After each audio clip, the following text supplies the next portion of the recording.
Mi trafain karen rana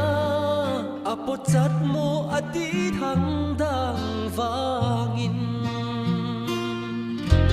lal therin na dulai chal thanga achan meu chuan thin lai na atrapi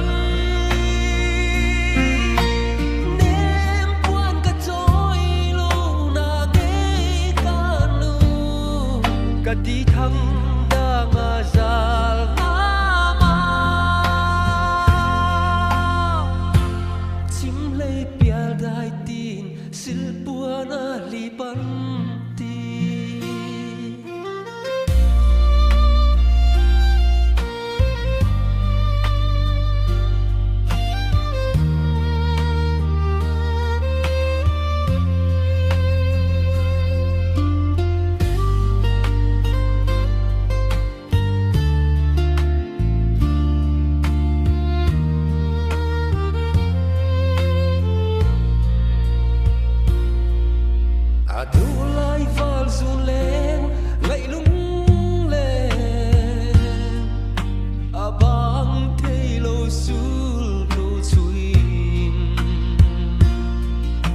sak ruanga alai tharen azam love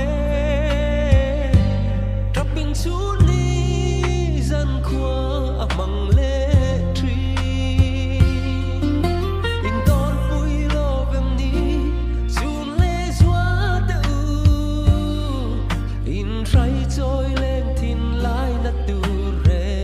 na nam chom val tiari kham du tóc lơ va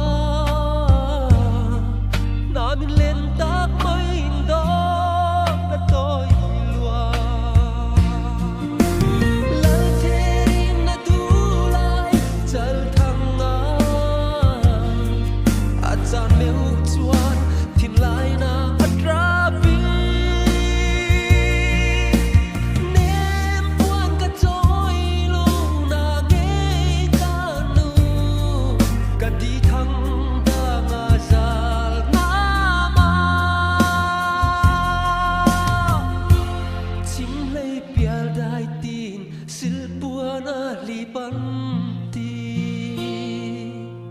lal therin na dulai chal thanga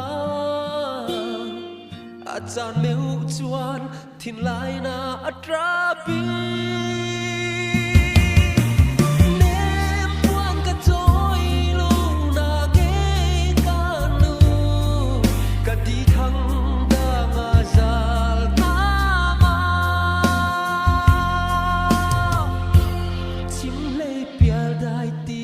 sil puana lipan